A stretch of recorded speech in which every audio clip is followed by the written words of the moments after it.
Hi there, and welcome to The Artist Craft. I'm your host, Stacy Cochran, and we have an outstanding couple of guests with us today. As you can see, we're not in studio. We are broadcasting from the Clarion Hotel in downtown Raleigh, North Carolina. With us today at Clarion is Russ Fawcett, who is the legislative chair for the North Carolina Friends of Midwives. Russ began fathering and parenting, as most men do, having no images of normal birth.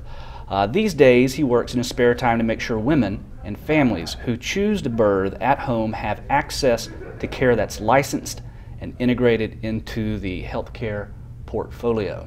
Also joining us at the hotel today is Jennifer Block, who is a former editor of Miss Magazine and an editor of the revised Our Bodies, Ourselves. She's also the author of Pushed, which I have a copy of here, and her work has appeared in The Nation, Mother Jones, and Elle. She lives in Brooklyn, New York. Thank you very much for being on the show today. Thank you, Thank Stacey. you. Well, let's start first by talking about what the state of at-home birthing is in North Carolina. What is the state of at-home birthing in North Carolina? Well, Stacey, it's kind of a good news, bad news story. Women are having birth at home, and at a rate of about 0.5%, which is kind of consistent with most of the U.S. And so that's good news. Most of them are planned and attended. We've got in North Carolina about 15 certified professional midwives. We have 3 or 4 certified nurse midwives, and we actually have 1 obstetrician in North Carolina who's attending home birth. The bad news is that the CPMs, the certified professional midwives, that are the national standard for credentialed home birth midwives, are not offered a license in North Carolina, even though it's the national standard, and they can have a license in all of our surrounding states. And that causes a myriad of problems for the families. Jennifer, how would you describe the state then of at-home births around the rest of the United States? Is it similar, different? You mentioned the 0.5% in the state. How does that compare to the rest of the country? Mm-hmm. Well, the United States, it's really a patchwork. It depends on the state. But it's interesting to me that when you look overseas, in countries like the Netherlands, home birth is an option. In the Netherlands, about 1/3 of women give birth at home. In England, the country is actually really moving toward encouraging healthy women to give birth at home. Whereas here, it really depends on the state you're in. In New Mexico, there are more midwives than obstetricians. Medicaid covers home birth. It's part of the culture there. It's part of the system. In the state of Illinois, it's very much underground because not only can't midwives get licensing, but the state has been very hostile to them, investigating them, prosecuting them. And so it was really interesting to me while I was researching the book that if I'm a woman in New Mexico and I decide that I want to have a home birth, well, all I do is look in the yellow pages. I look down the list of 10 in my area, or however many. I give them a call, and my insurance covers it, or Medicaid covers it. If I'm in Illinois, or Indiana, or here in North Carolina, I have to go asking around. I have to go finding the home birth midwife, and then I learned that, well, it's legal for me to have a home birth, but it's not legal for her to attend me, and she's risking her freedom, really. To be there. What are some of the consequences of that? Are women going to other states if they really feel, strongly about this to have an at-home birth? Mm-hmm. Yeah, and I've met women who have gone to great lengths to get a supported home birth if they can't find a midwife in their area. Usually they find that there is a midwife practicing, but they have to pay out of pocket. Their insurance isn't covering it, so they have to find the money, they have to find the midwife, and they have to hope that she isn't under investigation or in jail when they go into labor. And Jennifer mentioned New Mexico. One of the interesting things about New Mexico, they've never had an interruption in access to midwifery care, and they were one of the early states in the late 1970s to license direct entry midwives. And they're also in the top 10 of states in the U.S. in perinatal mortality. They're doing a very good job of keeping their mothers healthy, and they're having great outcomes. Yet here in North Carolina, where we struggle with having good outcomes, we tend to deny women access to home birth midwives. Well, tell me a little bit about the North Carolina Friends of Midwives. What is the organization? NCFOM, North Carolina Friends of Midwives, is the consumer and advocates organization working to support advancement and access to the midwives model of care in North Carolina. It was founded in 1997, and today we've got about 400 active members across the state. We're growing every week. We get more members working.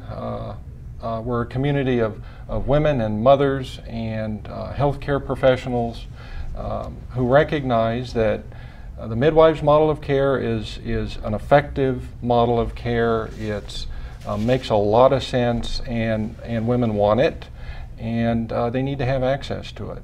Excellent. Well, if you're just joining us, we're doing a special episode here from the Clarion Hotel in downtown Raleigh. We have Russ Fawcett with us and the author of Pushed, Jennifer Block.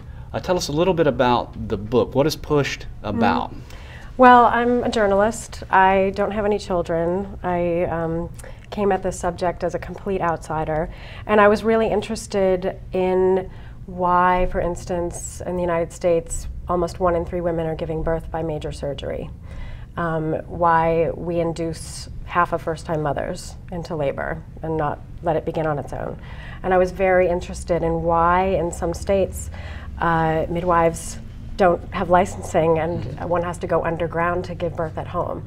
That really, really interested me, coming from Ms. Magazine, where I was writing about political hot-button issues like contraception and abortion. I learned that, wow, childbirth is this really political issue also, and women don't have a right to choose a home birth in states like Illinois. Interesting. Now, Russ, I got a question here. Many people are familiar with certified nurse midwives. Can you describe the certified professional midwife? What's the difference between the two? Sure. Certified nurse midwife is credentialed through the American College of Nurse Midwives, and they are trained both in nursing and midwifery. The certified professional midwife is trained exclusively in midwifery, and she is the only midwife who's explicitly trained in the home setting. They're credentialed through the North American Registry of Midwives that's accredited by the same organizations that accredit the American College of Nurse Midwives credential. They're the national standard for home birth midwives. There are about 1,400 certified professional midwives in practicing in North America. Interesting. So Jennifer, why is it that people are so reluctant to talk about this issue, and specifically about this increased rate of C-sections in the United States? Why do you think it is that people are reluctant to talk about it? Well, you know, I think we just assume that we're getting the best care. You know, I think we live in the United States. We have access to some of the most advanced medical technology in the world. We have board-certified obstetricians attending to most women when they give birth. 99% of women go to the hospital and get that full care. And yet, the statistics, the medical evidence really shows that we're not doing a good job. Most women in this country are not having an optimal birth experience. The cesarean, not only is it a longer recovery, higher risk of infection, but we're seeing that it's a major public health issue at this point. We're seeing the maternal mortality rate go up in this country for the first time in decades. So I think that's one reason why we don't talk about it as much. And home birth, it's so controversial in this country, and not because it's not safe. We have great evidence. We have a study done not so long ago, published in the British Medical Journal, that looked at 5,000 home births in North America attended by certified professional midwives, that found that babies were born just as safely, but mothers did phenomenally better. They were much less likely to have surgery. They were much less likely to be sped up during labor with hormones or induced into labor. They were much less likely to suffer trauma. 95% of the women in that study had spontaneous vaginal birth, which is optimal. So I think that, you know, from a public health standpoint, from a women's rights standpoint, this should be an option for all women. Mm-hmm. Women should just be able to look up in the phone book their local home birth midwife, or even call their doctor and say, you know what, I've decided I want a home birth. Can you refer me to a good midwife? Everyone should be working together. And just to extend on that just a little bit, rates of low birth weight premature babies. When you look at the CPM 2000 study that Jennifer mentions, and you compare the rates of low birth weight babies in the population of women who choose to birth at home and get cared for by certified professional midwives, it's a factor of 2 to 4 lower than typically for comparable women in the U.S. The Midwives model of care is really focused on all the things that keeps a mom healthy, and that grows healthy babies. And that's the biggest problem we need to solve in North Carolina. Mm-hmm. That's the source, the biggest source of our excess bad outcomes in North Carolina. Mm-hmm. So what does it mean when the certified professional midwife is not licensed? Well, it means that she's operating outside of the healthcare system. It means we don't have as many as we need. I believe that we need 2 to 3 times the number of certified professional midwives that we have, and because of the environment, it's an obstacle for them to come here, and it means that women will have trouble connecting with them, and it means sometimes they will abandon their birthing rights and birth in a hospital, and occasionally a woman will birth at home unattended if she cannot find a CPM. It means when the CPM concludes that, you know, we should consult with a physician. Maybe we should get an ultrasound or do some more advanced diagnostics, that they can't collaborate, they can't share medical records. Mm-hmm. It means that women who might qualify for Medicaid and would want a home birth, mm-hmm. They can't afford it because licensing is required in order to qualify for Medicaid. And it also, because they're not licensed and regulated, the consumers don't have assurances that they're maintaining the standard of care. So from all of those points of view, it really is causing problems for families here.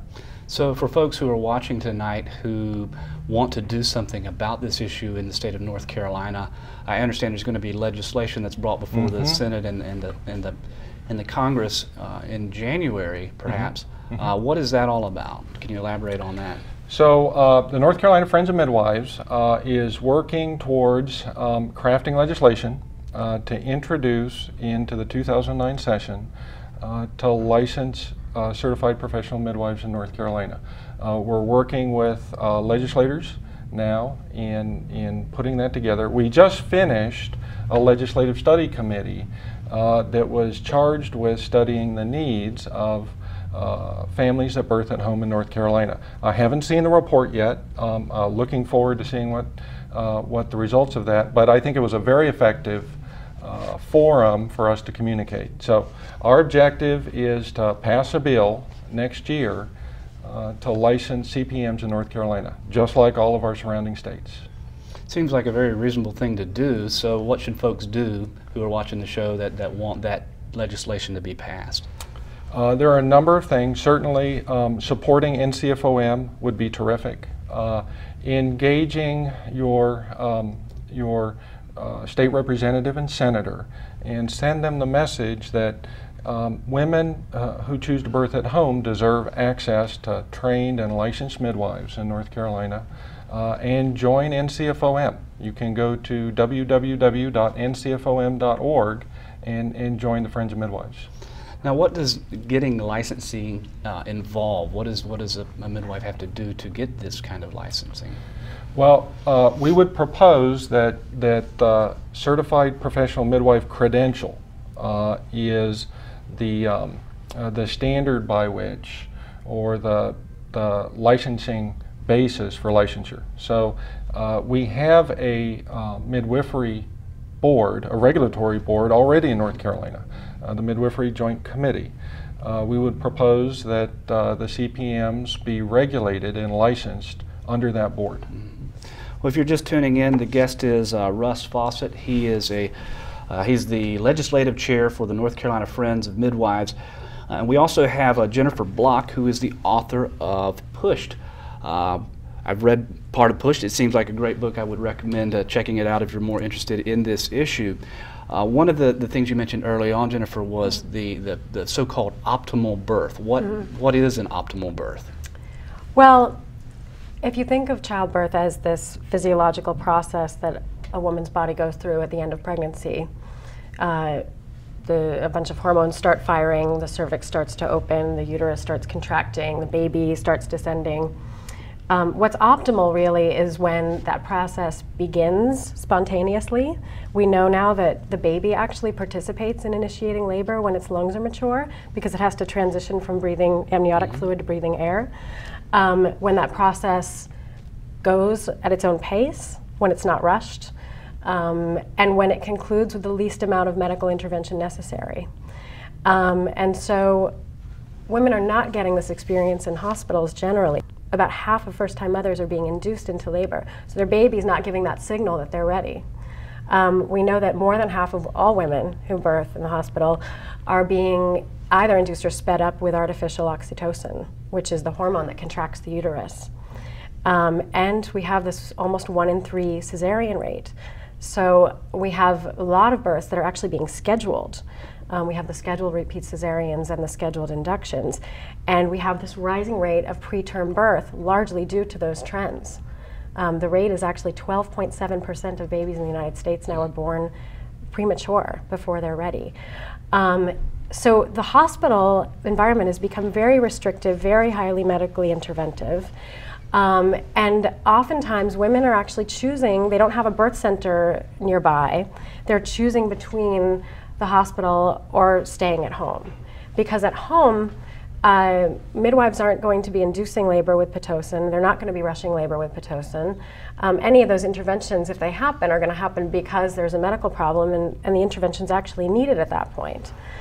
So this is why it makes public health sense for women to have access to this option, so they can have that optimal birth. They can move around, they can be in the water, they can eat, drink, they can give birth in positions that make sense and that we know are physiologically better, like being upright, sitting, squatting, hands and knees, standing even.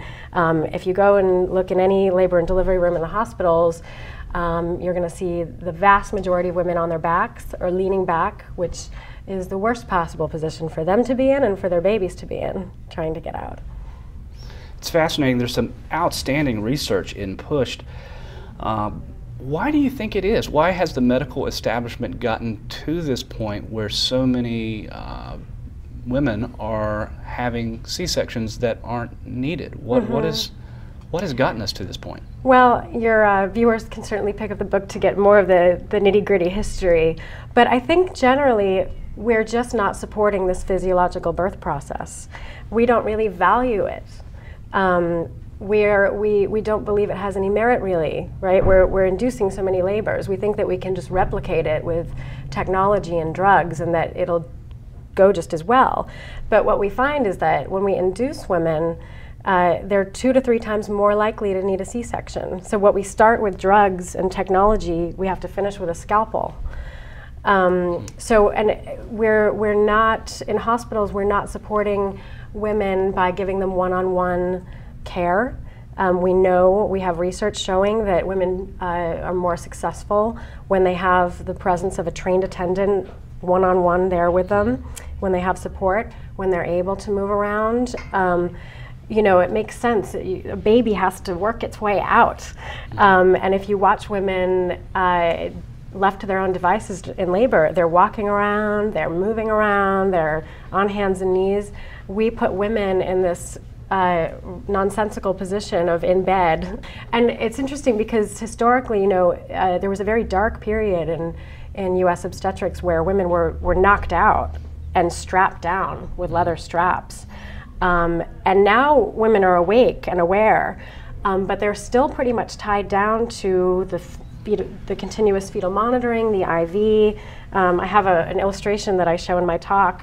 Right, they have up to 16 different tubes, attachments, and drugs going on. So they're pretty much tied up in bed, and we know these interventions don't help outcomes.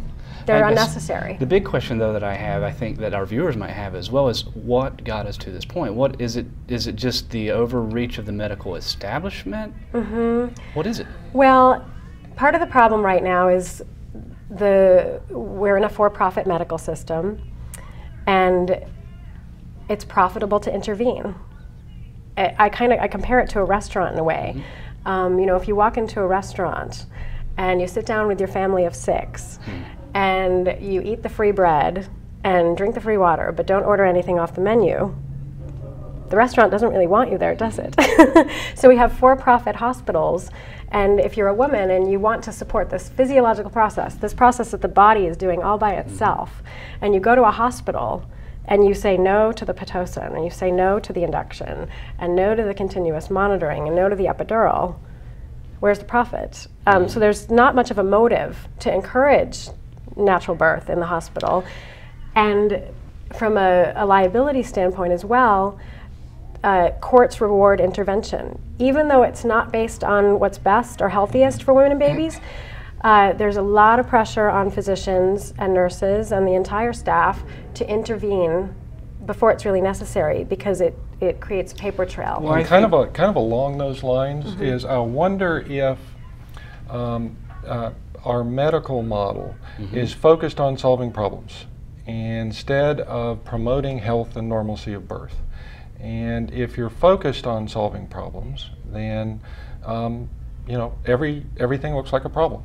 And taking action is what they're trained to do. Well, I think that you raise a really interesting issue here, and it's the relation of a business model for these hospitals. Even though doctors, God bless their souls, are being as objective and as ethical as they possibly can when they're within a model that leans towards for-profit, as you mentioned. It seems like there's a much larger issue here. Oh, very much. And we absolutely do need emergency obstetric care available. I mean, the reason that home birth is so safe is because we have trained attendants, it's a planned home birth, and there's access to emergency care if it's needed. And that's why it's so important that midwives are licensed and part of the system, because not every planned home birth is a home birth. Sometimes women need to go to the hospital just because they're exhausted, or they really do need a cesarean. And what makes it so difficult in states where midwives don't have licensing is that when it comes time to transport, they can't, like any other medical professional within the system, just call up and say, hey, Susie's here in labor, this is what's going on, this is what she's going to need. We'll be there in 20 minutes. They have to show up at the emergency room. They oftentimes have to not say that they're the midwife. They have important information about their client's condition that they can't share because they're in danger at that point. Makes sense. That obstacle to communication, it's just counter to safety. And the families and the mothers really get the short end of that deal. Well, it's fascinating, and it certainly sounds like a controversial issue. I'm sure you guys have faced that a lot.